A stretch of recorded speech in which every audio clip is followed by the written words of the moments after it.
மறைந்த முன்னாள் முதல்வர் கருணாநிதியை கௌரவிக்கும் விதமாக கலைஞர் நூற்றாண்டு நினைவு நாணயத்தை மத்திய பாதுகாப்புத்துறை அமைச்சர் ராஜ்நாத் சிங் இன்று வெளியிட உள்ளார். இன்று மதியம் விமானம் மூலம் சென்னை வரும் ராஜ்நாத் சிங் முன்னாள் முதல்வர் கருணாநிதி நினைவிடத்திற்கு சென்று அஞ்சலி செலுத்திவிட்டு கலைஞர் உலகத்தை பார்வையிடுகிறார். தொடர்ந்து கலைவாணர் அரங்கில் நடைபெறும் நிகழ்ச்சியில் கலைஞர் நூற்றாண்டு நினைவு நாணயத்தை வெளியிட உள்ளார். இந்த நிகழ்ச்சியில் முதலமைச்சர் மு.க.ஸ்டாலின், அமைச்சர்கள் உள்ளிட்டோர் கலந்து கொள்ள உள்ளனர்.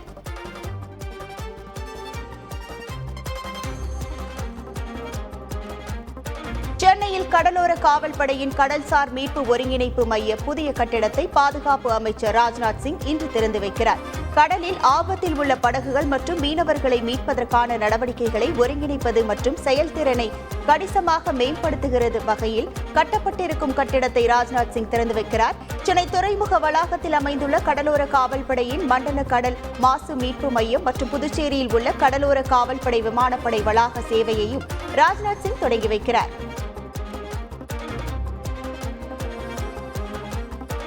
நாட்டிலேயே இரண்டாவது பெரிய பொருளாதார மாநிலமாக தமிழ்நாடு திகழ்வதாக முதலமைச்சர் மு.க.ஸ்டாலின் பெருமிதம் தெரிவித்துள்ளார். சிப்காட் பெண் தொழிலாளர்கள் தங்கி பணிபுரிவதற்காக ஸ்ரீபெரும்புதூர் அருகே வல்லம் வடிகால் கிராமத்தில் 20 ஏக்கர் பரப்பளவில் 18,720 பேர் தங்கும் வகையில் விடுதிகள் கட்டப்பட்டுள்ளன. இதனை முதலமைச்சர் மு.க.ஸ்டாலின் திறந்து வைத்தார். விழாவில் பேசிய முதல்வர் ஸ்டாலின், இந்தியாவின் மொத்த உள்நாட்டு உற்பத்தியில் 9.19 விழுக்காடு பங்களிப்போடு நாட்டிலேயே இரண்டாவது பெரிய பொருளாதார மாநிலமாக தமிழ்நாடு திகழ்வதாக தெரிவித்தார்.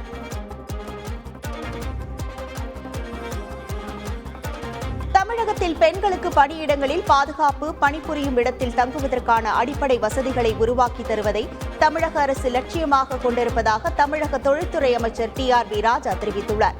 நாட்டிலேயே பெண் பணியாளர்கள் அதிகம் உள்ள மாநிலம் தமிழ்நாடு என்று கூறிய அவர், இந்தியாவிலேயே முதன்முறையாக தமிழகத்தில் பெண் தொழிலாளர்களுக்கான விடுதி அமைக்கப்பட்டுள்ளதாக கூறினார்.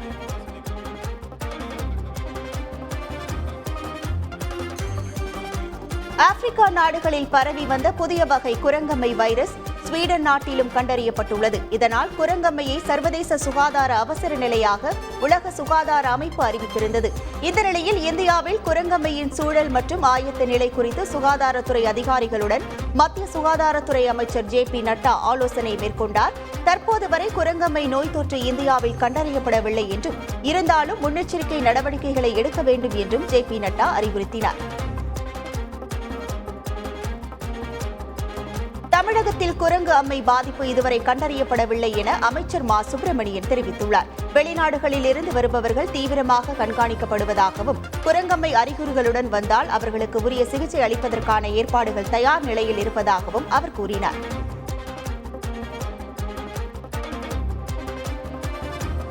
அத்திக்கடவு அவிநாசி திட்டத்தை தொடர்ந்து கால்நடை பூங்காவையும் உடனடியாக திறக்க வேண்டும் என எதிர்க்கட்சித் தலைவர் எடப்பாடி பழனிசாமி வலியுறுத்தியுள்ளார். இதுகுறித்து அவர் விடுத்துள்ள அறிக்கையில், அத்திக்கடவு அவிநாசி திட்டத்தை முன்னாள் முதல்வர் ஜெயலலிதா அறிவித்ததாகவும், 2019ஆம் ஆண்டில் அதற்கு அடிக்கல் நாட்டி பணிகளை தாம் தொடங்கி வைத்ததாகவும் தெரிவித்துள்ளார். அதிமுக ஆட்சியில் 90% பணிகள் முடிவுற்றிருந்ததாகவும், எஞ்சிய 10% பணிகள் 6 மாதங்களில் முடிவடையும் என்ற நிலையில் இருந்ததாகவும் அவர் தெரிவித்துள்ளார். பாஜக போராட்டம் நடத்தும் என்ற காரணத்தால் தான் அத்திக்கடவு அவிநாசி திட்டம் துவங்கப்படுவதாக அண்ணாமலை சொல்வது முழுக்க முழுக்க தவறானது என அமைச்சர் முத்துசாமி விளக்கம் அளித்துள்ளார். இது தொடர்பாக அவர் வெளியிட்டுள்ள அறிக்கையில், உபரி நீர் பற்றாக்குறையே இந்த திட்டம் துவங்க காலதாமதமானதற்கு காரணம் என்பது எல்லோருக்கும் தெரிந்த உண்மை என்று குறிப்பிட்டுள்ளார். இன்னும் சில நாட்களில் நில உரிமையாளர்களுக்கு இழப்பீட்டுத் தொகை சென்றடையும் என்றும் அமைச்சர் முத்துசாமி விளக்கமளித்துள்ளார். தென்காசி மாவட்டம் அம்பை சட்டமன்ற தொகுதியில் வி.கே. சசிகலா சுற்றுப்பயணம் மேற்கொண்டுள்ளார். வீரநல்லூர் பகுதியில் மக்கள் மத்தியில் உரையாற்றிய வி.கே. சசிகலா, ரவுடிகள் அட்டகாசம் அதிகரித்து விட்டதாகவும், நியாய விலைக்கடைகளில் அரிசி, பருப்பு, எண்ணெய் உள்ளிட்டவை தரமற்று கிடைப்பதாகவும் குற்றச்சாட்டுகளை முன்வைத்துள்ளார். மேலும் வருகிற 2026ஆம் ஆண்டு சட்டசபை தேர்தலில் நம் ஆட்சிதான் மலரும் என்றும் அவர் தெரிவித்தார்.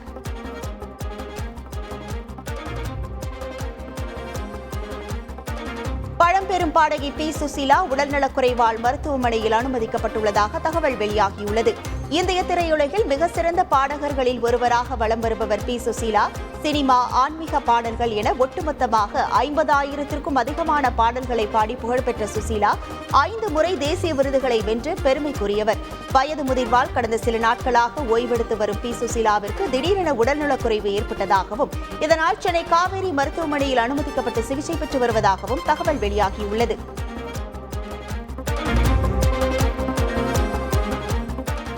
தூத்துக்குடி கடல் பகுதியிலிருந்து 60 நாட்டிக்கல் மைல் தொலைவில் 22 மீனவர்கள் கடந்த 21 மற்றும் 23 ஆகிய தேதிகளில் மீன்பிடித்துக் கொண்டிருந்தனர்.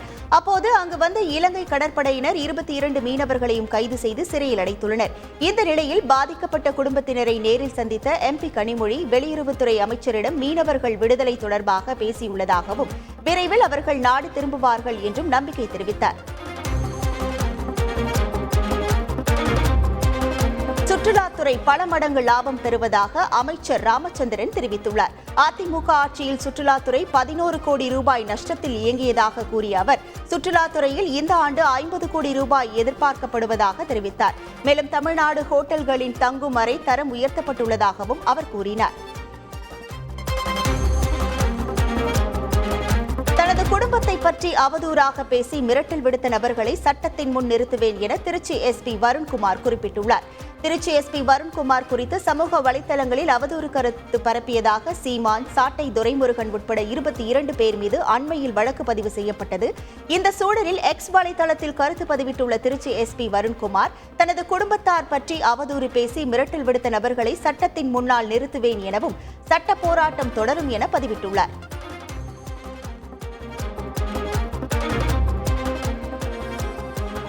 இசையமைப்பாளர் யுவன் சங்கர் ராஜா மீது வாடகை பாக்கி சம்பந்தமாக புகார் பதிவாகியுள்ளது. சென்னை நுங்கம்பாக்கத்தில் லேக் ஏரியா 6வது தெரு பகுதியைச் சேர்ந்தவர் பஷிலக்துல் ஜமீலா. இவரது வீட்டில் யுவன் சங்கர் ராஜாவின் ஸ்டுடியோ இயங்கி வந்ததாக கூறப்படுகிறது. இந்த இடத்திற்கு கடந்த 6 மாத வாடகை மற்றும் பழைய நிலுவை சேர்த்து 20 லட்சம் ரூபாய் தரப்படாமல் உள்ளது. இந்த நிலையில் திடீரென எந்த அறிவிப்பும் இல்லாமல் வாடகை பணமும் தராமல் யுவன் சங்கர் ராஜா தரப்பு வீட்டை காலி செய்து வருவதாக புகாரில் கூறப்பட்டுள்ளது. கொல்கத்தாவில் நடந்த பெண் பயிற்சி மருத்துவரின் கொலைக்கு நீதி கேட்டு டெல்லி ஜந்தர் மந்தரில் மருத்துவர்கள் போராட்டத்தில் ஈடுபட்டனர். பல்வேறு சாலைகள் வழியாக கன்னாட் பிளேஸ் வழியாக சென்று டெல்லி ஜந்தர் மந்தரில் போராட்டம் நடத்தினர்.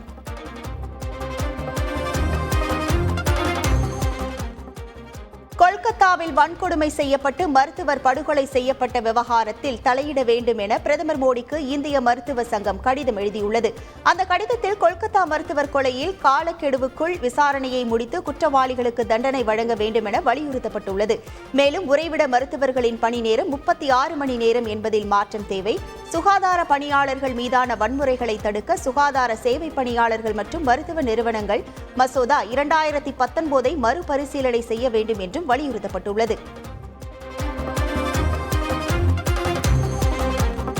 போராட்டத்தில் ஈடுபட்டுள்ள மருத்துவர்கள் பொதுமக்கள் நலன் கருதி பணிக்கு திரும்புமாறு மத்திய சுகாதாரத்துறை வேண்டுகோள் விடுத்துள்ளது. இது தொடர்பாக வெளியிட்டுள்ள அறிவிப்பில் மருத்துவர்களின் பாதுகாப்பை உறுதி செய்ய அனைத்து நடவடிக்கைகளும் எடுக்கப்படும் என்றும், அதற்கான பரிந்துரைகளை வழங்க குழு ஒன்று அமைக்கப்படும் என்றும் JP நட்டா உறுதி அளித்திருப்பதாகவும் குறிப்பிடப்பட்டுள்ளது.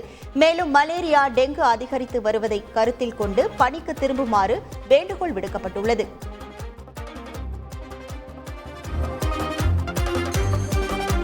ஆந்திர முதல்வர் சந்திரபாபு நாயுடு பிரதமர் மோடியை அவரது இல்லத்தில் சந்தித்தார். இந்த சந்திப்பின் போது தெலுங்கு தேசம் கட்சியின் MPக்கள் மற்றும் தெலுங்கு தேசம் கட்சியின் மத்திய அமைச்சர் ராமக நாயுடு உள்ளிட்டோர் உடனிருந்தனர். அப்போது ஆந்திர மாநிலத்திற்கான வளர்ச்சி திட்டங்கள் குறித்து பிரதமர் மோடியிடம் ஆலோசித்த சந்திரபாபு நாயுடு மாநிலத்தை மறுகட்டமைக்க தேவையான ஆதரவை வழங்குமாறு வேண்டுகோள் விடுத்தார். மேலும் கோலாவரம் நீர்ப்பாசன திட்டம், ஆந்திர மாநிலம் தலைநகர் உள்ளிட்ட திட்டங்களுக்கான நிதியை விரைந்து விடுவிக்குமாறு அவர் கோரிக்கை விடுத்தார்.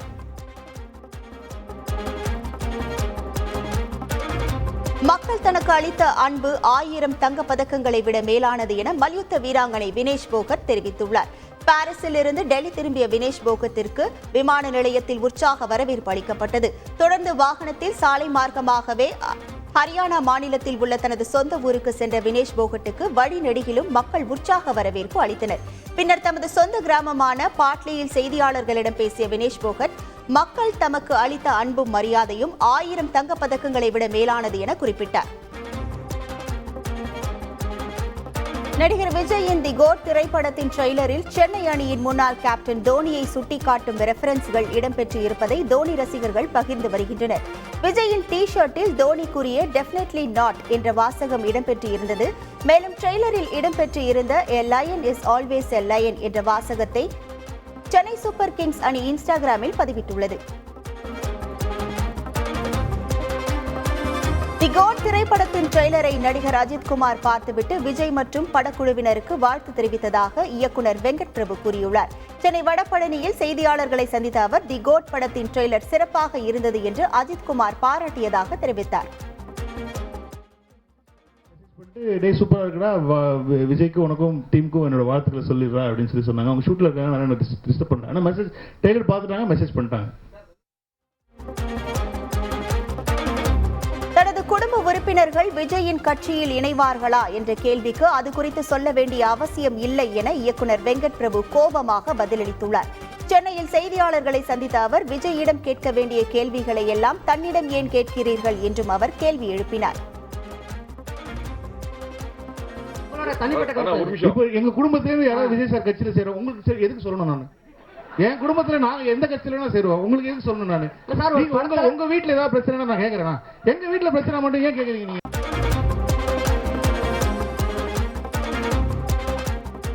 தருமபுரி மாவட்டம் பாப்பிரெட்டிப்பட்டியில் விடுதலை சிறுத்தைகள் கட்சி தலைவரும் நாடாளுமன்ற உறுப்பினருமான திருமாவளவன் பிறந்த நாளை முன்னிட்டு அக்கட்சி தொண்டர்கள் பால்குடம் எடுத்தனர். குறிப்பாக வேப்பிலைப்பட்டி, மடகஹள்ளி, பெத்தூர் உள்ளிட்ட சுற்றுவட்டார பகுதியைச் சேர்ந்த விடுதலை சிறுத்தைகள் கட்சி தொண்டர்கள் 10 நாட்கள் அசைவம் உண்ணாமல் நோன்பு கடைபிடித்து மேலதாளம் முழங்க பால்குடம் எடுத்து வந்தனர்.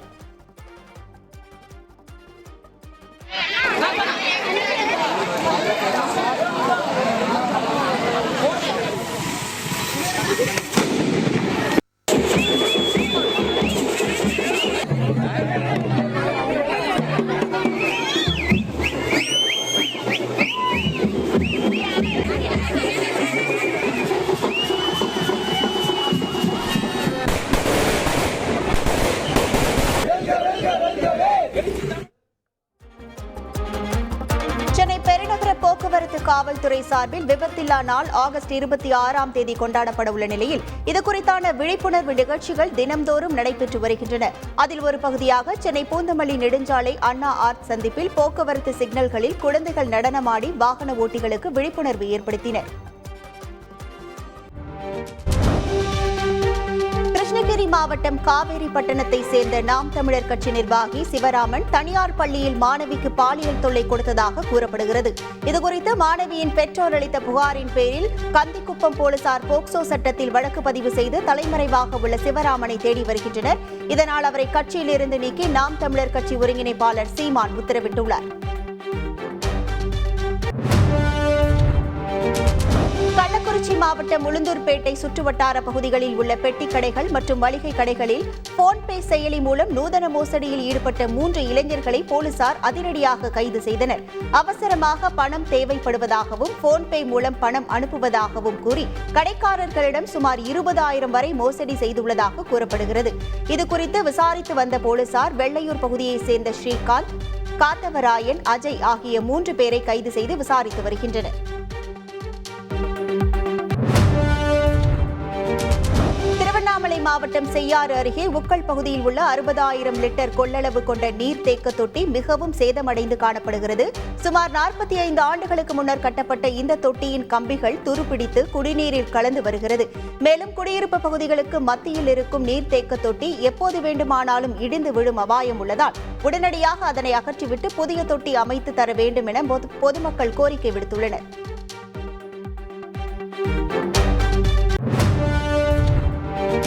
ஏற்காடு சுற்றுவட்டார பகுதிகளில் நேற்றிரவு பெய்த கனமழையால் சேலம் ஏற்காடு மலைப்பாதையில் மரம் வேரோடு சாய்ந்தது. 4 நாட்கள் தொடர் விடுமுறை என்பதால் சுற்றுலா பயணிகள் வரத்து அதிகரித்துள்ள நிலையில் ஏராளமான வாகனங்கள் இரவு நேரத்தில் மலைப்பாதையில் சிக்கி தவித்தன. மேலும் பலத்த மழையின் காரணமாக மரத்தை அகற்ற அதிகாரிகள் வர முடியாததால் சுற்றுலா பயணிகள் தாங்களாகவே மரங்களை அகற்றினர். கேரளாவில் நாட்டிலிருந்து சிறுநீரகம், கல்லீரல் உட்பட உடல் உறுப்புகளுக்காக ஈரான் நாட்டுக்கு ஆட்கள் கடத்தப்படுவதாக தேசிய புலனாய்வு அமைப்புக்கு ரகசிய தகவல் கிடைத்தது. இதுகுறித்து கேரள போலீசார் நடத்திய விசாரணையில் உடல் உறுப்புகளுக்காக ஆள் கடத்தலில் ஈடுபடும் முக்கிய நபரான திருச்சூரை சேர்ந்த சபித் நாசர் என்பவர் கடந்த மே மாதம் கைது செய்யப்பட்டார். பிறகு இந்த வழக்கை NIA விசாரணைக்கு எடுத்தது. இந்த நிலையில் இந்த வழக்கில் தாக்கல் செய்யப்பட்டுள்ள முதற்கட்ட குற்றப்பத்திரிகையில் கொச்சியை சேர்ந்த ஜெயக்குமார் உட்பட 4 பேர் முக்கிய குற்றவாளியாக சேர்க்கப்பட்டுள்ளனர்.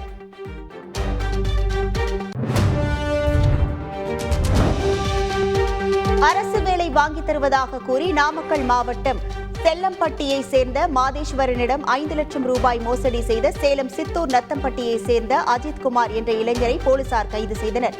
மாதேஸ்வரின் தம்பிக்கு அரசு வேலை வாங்கித் தருவதாக உறுதி அளித்து கடந்த 2019ஆம் ஆண்டு முதல் அவர் அஜித்குமாருக்கு பணம் கொடுத்து வந்துள்ளார்.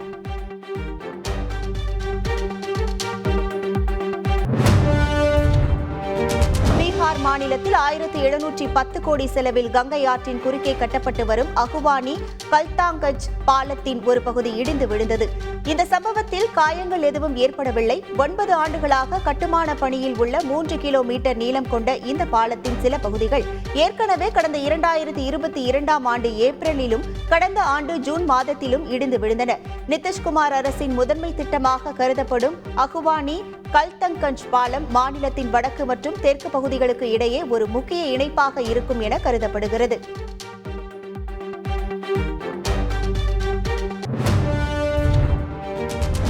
ராஜஸ்தான் மாநிலம் உதய்பூரில் 15 வயது மாணவன் கத்தியால் குத்தப்பட்டதை கண்டித்து ஒரு தரப்பினர் போராட்டம் நடத்தினர்.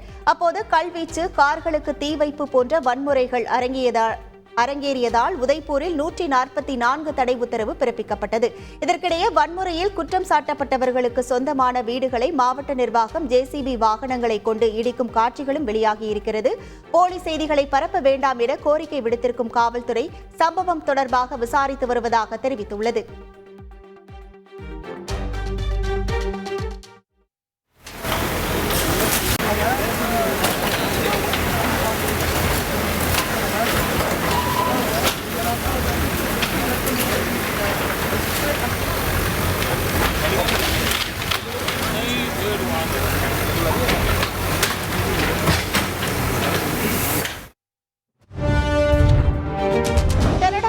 அல்பர்டா மாகாணம் ஜெய்ஸ்பர் பகுதியில் கடந்த 3 வாரங்களுக்கு முன்பு பயங்கர காட்டு தீ ஏற்பட்டது.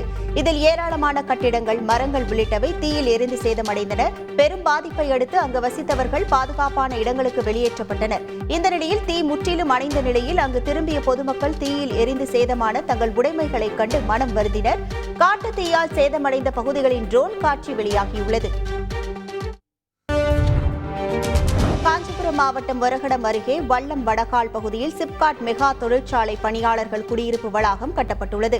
பாக்ஸ்கான் நிறுவனத்தின் தலைவர் யாங் லூயி முன்னிலையில் முதலமைச்சர் ஸ்டாலின் குடியிருப்பு வளாகத்தை திறந்து வைத்தார்.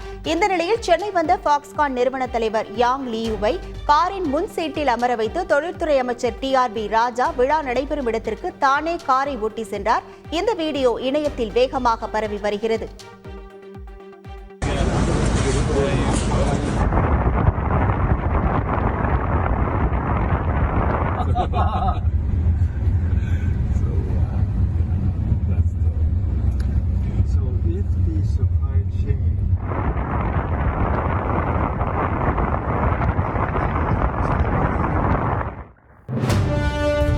சென்னை கீழ்ப்பாக்கம் அரசு மருத்துவமனையின் 2வது தளத்தில் கரும்புகையுடன் திடீர் தீ விபத்து ஏற்பட்டது. உடனடியாக அருகில் இருந்த நோயாளிகள் வேறொரு அறைக்கு மாற்றப்பட்டனர். தகவலின் பெயரில் விரைந்து வந்த தீயணைப்புத் துறையினர் சுமார் அரை மணி நேரமாக போராடி தீயை அணைத்தனர். தீயானது உடனடியாக கட்டுக்குள் கொண்டுவரப்பட்டதால் எந்தவித உயிர் சேதமும் ஏற்படவில்லை. பின்னர் தகவல் அறிந்து வந்த போலீசார் ஏசியில் ஏற்பட்ட மின்கசிவு காரணமாக தீ விபத்து ஏற்பட்டிருப்பதாக தெரிவித்தனர். கள்ளக்குறிச்சி மாவட்டம் சேஷசமுத்திரத்தில் பிரசித்தி பெற்ற முத்துமாரியம்மன் கோவிலின் தேர் திருவிழா பல்வேறு காரணங்களால் நடைபெறாமல் இருந்த நிலையில் கடந்த ஆண்டு பலத்த போலீஸ் பாதுகாப்புடன் நடைபெற்றது. தற்போது 2வது ஆண்டாக தேர் திருவிழா நடைபெற்ற நிலையில் மாவட்ட SP ரஜத் சதுர்வேதி தலைமையில் 750க்கும் மேற்பட்ட போலீசார் பாதுகாப்பு பணியில் ஈடுபட்டனர். இதனையடுத்து பலத்த பாதுகாப்புடன் பொதுப்பாதை வழியாக தேரை பட்டியலின மக்கள் இழுத்தனர்.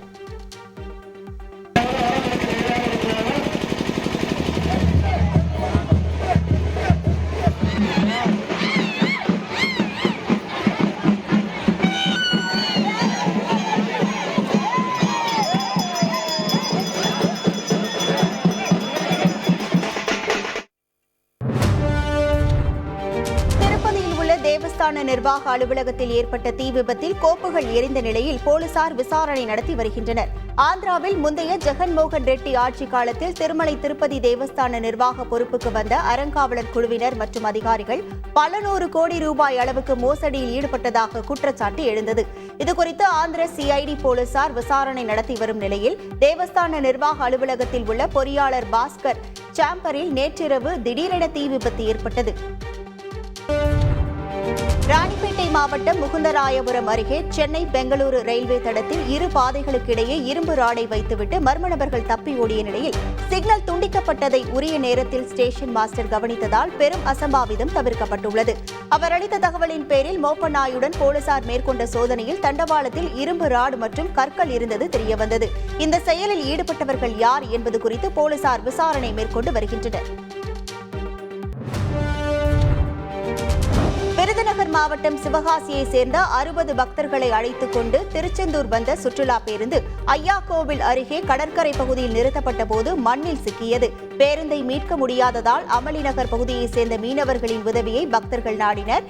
மீனவர்கள் தங்கள் படகுகளை கடலில் இருந்து இழுக்க பயன்படும் டிராக்டர் மூலம் மண்ணில் சிக்கியிருந்த பேருந்தை போராடி வெளியே எடுத்தனர்.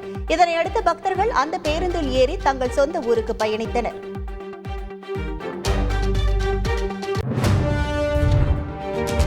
நீலகிரி மாவட்டம் கூடலூர் தெப்பக்காடு பகுதியிலிருந்து கக்கநல்லா சோதனை சாவடிக்கு இடைப்பட்ட தேசிய நெடுஞ்சாலையில் சாலை ஓரம் ஒற்றை காட்டு யானை சுற்றி வந்தது. இந்த நிலையில் நெடுஞ்சாலை பகுதியில் சுற்றுலா வாகனம் ஒன்றை வழிமறித்து துரத்த ஆரம்பித்தது. வாகன ஓட்டி சாதுரியமாக செயல்பட்டதால் எந்தவித அசம்பாவிதமும் நடக்காமல் தவிர்க்கப்பட்டது.